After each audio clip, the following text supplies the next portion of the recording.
Meio-dia mais 47 minutos. Muito obrigado pela sua companhia, pela sua audiência. Estamos ao vivo nesta quinta-feira e vamos com as notícias do Legislativo, porque ontem foi dia da 22ª reunião ordinária. Os vereadores se reuniram por mais de 2 horas para discutir os projetos que estavam na pauta. Repórter André Aranha acompanhou tudo e traz agora as informações. Seja bem-vindo e boa tarde, André. Boa tarde, Gabriel. Boa tarde a todos. É isso mesmo. Ontem, na 22ª reunião ordinária, havia 8 projetos, 7 foram aprovados e 1 foi retirado de pauta por conta de um pedido de vista. Também foi aprovada a comissão processante contra o vereador Vini Oliveira por supostas práticas político-administrativas que serão apuradas durante a comissão. Inclusive, o parlamentar usou a tribuna para se defender. E no 1º de janeiro, no dia 1º, depois que eu tomei posse, eu saí daqui dessa casa e eu fui no hospital, cumprindo com a minha promessa, cumprindo com o que eu sempre falei para os meus eleitores, para aquelas pessoas que depositaram a confiança no meu trabalho. E em um gesto nobre, até eu acho uma iniciativa muito boa, outros também fizeram. Outros foram também em unidades públicas de saúde fiscalizar, ver como estava a situação do atendimento. Outros foram, muitos foram. Não só eu não fui o único vereador dessa casa que entrou no hospital para fiscalizar, que pegou uma série de inconsistências. Outros também fizeram. Isso está registrado, isso foi uma iniciativa. E, graças a Deus, as coisas foram expandindo. Saiu agora, recentemente, inclusive, uma decisão da Justiça Federal, em que um vereador lá no Rio Grande do Norte ainda pode continuar fiscalizando unidades públicas de saúde. Uma decisão sucinta da Justiça Federal, e o vereador vai poder cumprir com a sua prerrogativa, que é fiscalizar. Propor leis, mas também fiscalizar. São quase 12 mil pessoas que depositaram a confiança no meu trabalho, no que eu disse na campanha, no que começou antes da campanha, na pré-campanha, quando eu fazia videozinho mostrando buraco pela cidade e fazendo um monte de requerimento no 156 e mandando para o Poder Executivo executar o serviço. E quando eles faziam, eu ficava super feliz, gravava vídeo na frente do buraco, agradecendo. Fantástico. E aí, o tempo foi seguido, nós fomos mostrando coisas maiores, nós fomos mostrando ali coisas que tocam no coração do campineiro, e principalmente a saúde. E em todas as nossas fiscalizações, a gente entrou nos hospitais e a gente via senhorzinho, idosa, criança, no corredor dos hospitais, sem ser atendido. E quando todos os profissionais estavam trabalhando em sua mais plena essência, porque tem aqueles competentes, eu perguntava, o que a gente pode fazer para melhorar o atendimento? O que a gente pode fazer para mudar? E aí eles davam uma série de alternativas, né, para direcionar a população para a UBS mais próxima, para que a UBS funcione e que não sobrecarregue os hospitais públicos. E a gente ia acatando tudo isso, escrevendo e anotando.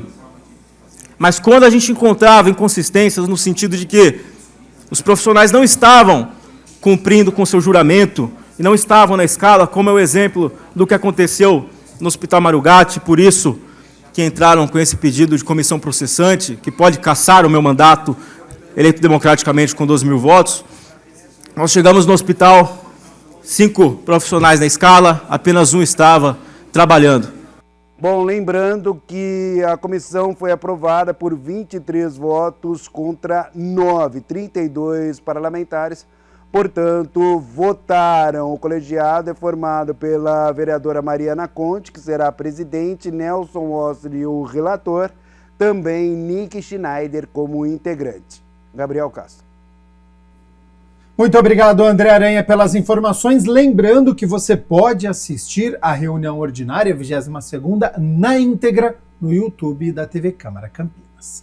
Bom, a gente segue aqui com as notícias do Legislativo, porque ontem pela manhã a Comissão de Constituição e Legalidade realizou 3 audiências públicas sobre a ocupação de vias públicas, regras para instituições financeiras e o uso do solo aqui na cidade. Acompanhe como foi. A Comissão Permanente de Constituição e Legalidade realizou 3 audiências públicas na Câmara de Campinas, sob a presidência de Otto Alejandro, membro Wagner Romão e vereadores Carlinhos Camelô e Arnaldo Salvetti, para debater projetos de lei complementares apresentados pelo Poder Executivo. Em 19ª audiência foi discutido as diretrizes para a utilização das vias públicas municipais, inclusive dos respectivos subsolo e espaço aéreo e das obras de arte de domínio municipal, para a implantação e instalação de equipamentos de infraestrutura urbana destinados à prestação de serviços públicos e privados. Quero destacar a primeira, que fala sobre aquele calção que as concessionárias, que as empresas responsáveis, eu vou dar um exemplo daquelas de fios, aquelas de gás que trabalham na cidade, que hoje elas depositam um calção, mas fazem logo em seguida o serviço mal feito. Então, às vezes, eles preferem pagar essa multa, esse calção, que é um valor muito irrisório, né, do que fazer essa contrapartida e fazer o serviço. Vou dar um exemplo, né? A empresa de gás vai lá, abre o asfalto todo, que estava em perfeitas condições, depois ele tem que refazer, faz o serviço mal feito e ao invés de refazer novamente, ele pega e paga somente aquele calção. Então o valor agora que eles vão colocar vai ser um valor justo, que se a empresa optar por não fazer as correções, vai ter que deixar esse calção para a própria administração fazer. Muitas empresas, às vezes, preferem pagar a multa do que executar o serviço, porque a multa é barata.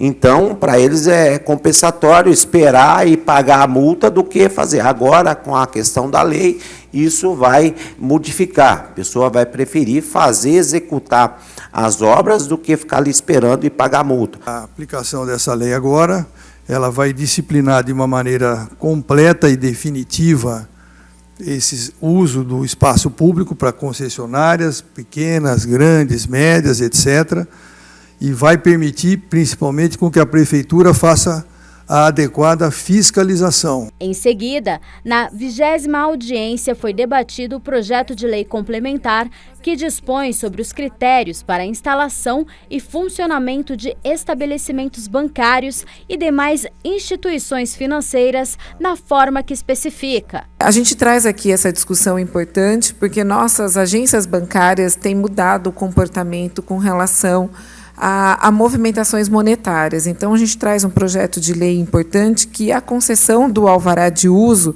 e regular o funcionamento dos estabelecimentos bancários e demais instituições financeiras no município de Campinas, não há necessidade das portas giratórias, detectores de metais, painéis opacos nas caixas e câmeras de vigilância. Por que isso? Porque, na verdade, não se está trabalhando a questão mais monetária. A gente tem bastante agências de banco, como BMG e outras atividades, que trabalham com moedas digitais e a porta giratória e a questão de detectores, isso fica condicionado a cada necessidade da agência. E isso é um preço muito alto. Então, a gente acaba não fomentando mais investimento na cidade, trazendo mais empresas podendo ter cartas de créditos e financiamentos, que são o KENAI, o banco, né, dessa categoria, fazendo com que eles não se instalem nas regiões principais, nas regiões centrais e nas áreas de maior movimentação econômica. A tecnologia vem chegando, a inovação vem chegando, nós também temos que se adequar a ela. Antigamente, as pessoas iam ao banco e era aquela fila nos bancos. Hoje, ninguém quase mais utiliza o banco. As pessoas, com essa questão do Pix, com essa questão da internet, aí o pessoal hoje, muitas poucas pessoas vão ao banco.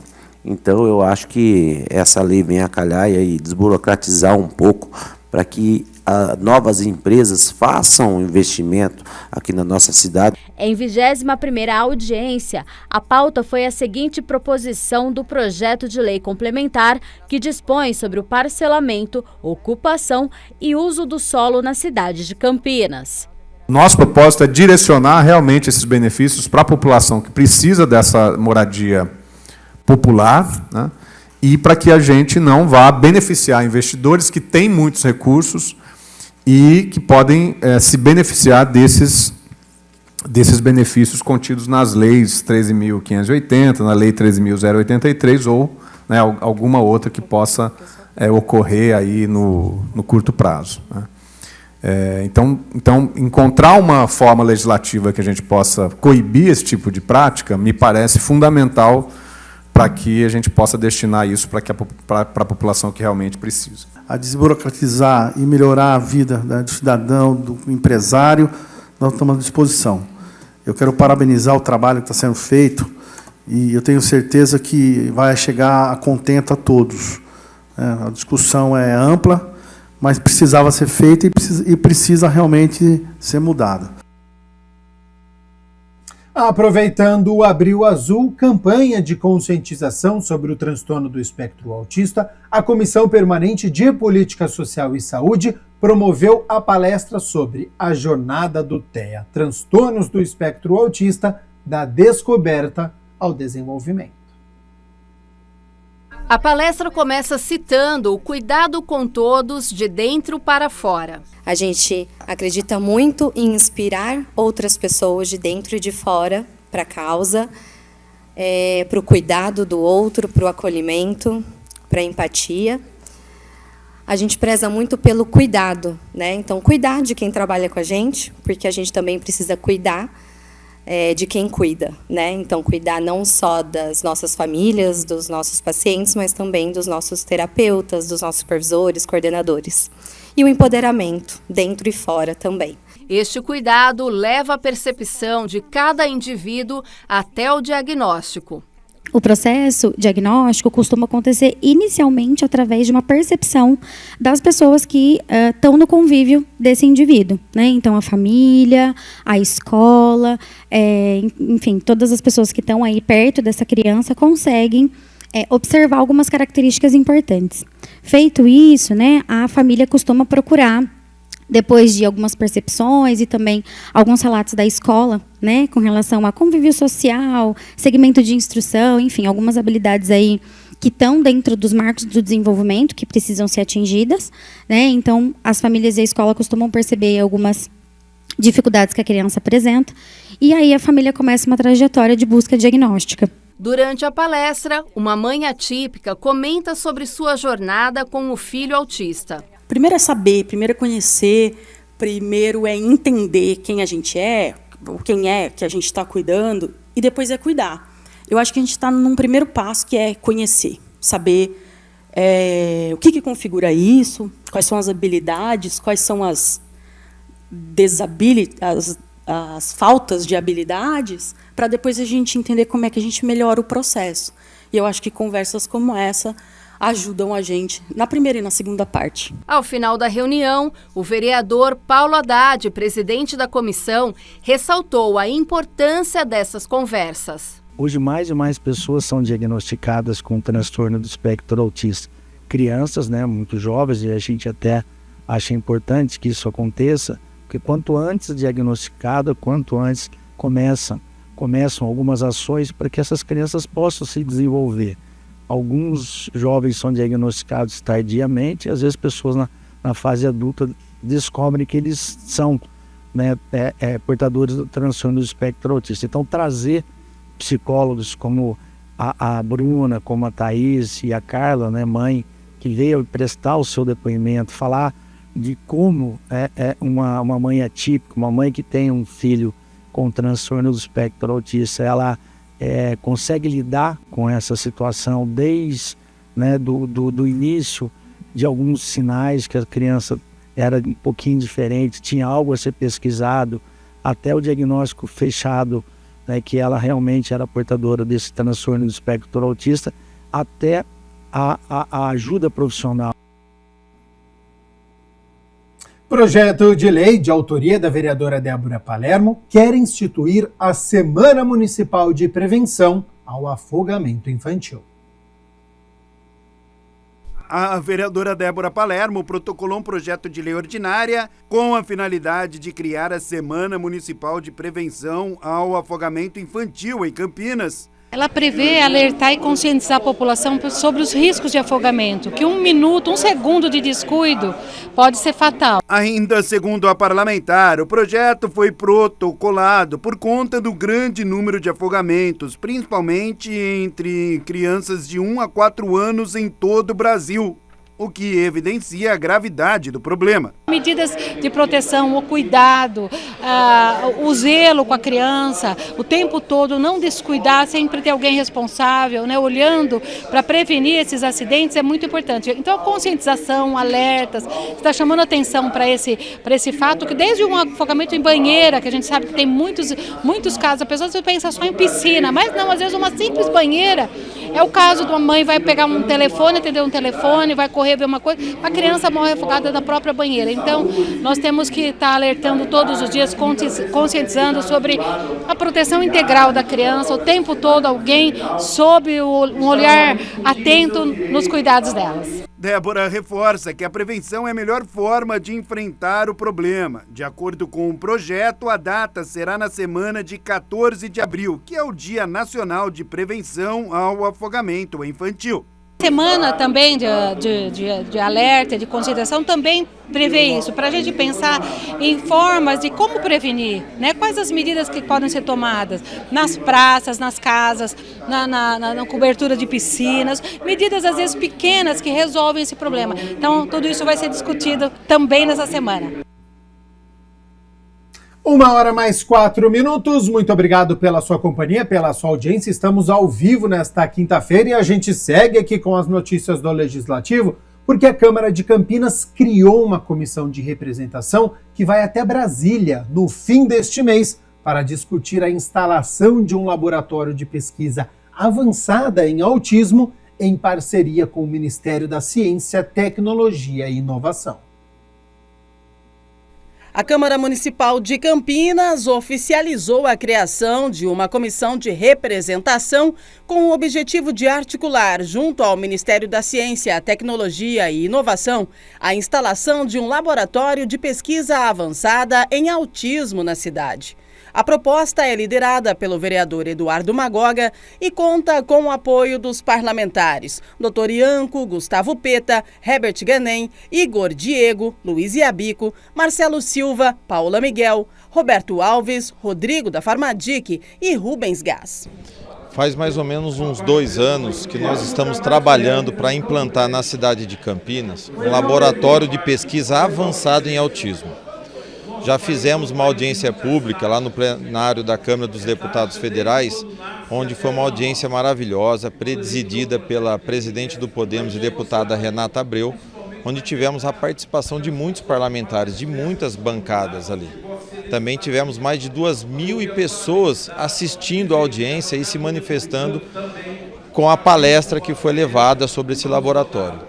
Então, há 2 anos e meio atrás, nós estamos trabalhando para implantar isso. O vereador Eduardo Magoga, presidente da comissão, será o representante oficial da reunião marcada para o dia 29 de abril, em Brasília.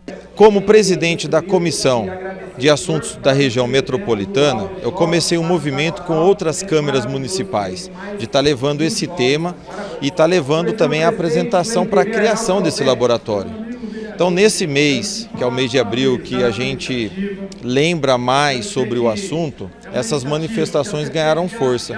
Então, essas câmaras municipais, em conjunto com a nossa aqui de Campinas, nós fizemos um movimento e chamou muita atenção da ministra de Ciência e Tecnologia, onde fomos convidados a estar indo levar o projeto e, se Deus quiser, o Ministério da Saúde poder colocar esse projeto em andamento com os recursos federais. Pesquisadores da Unicamp devem apresentar o projeto técnico. A proposta é que o laboratório desenvolva terapias, tecnologias e medicamentos que possam melhorar a qualidade de vida das pessoas com transtorno do espectro autista. Essa comissão que nós estamos montando, estamos treinando todo mundo para ser bem assertivo nas palavras.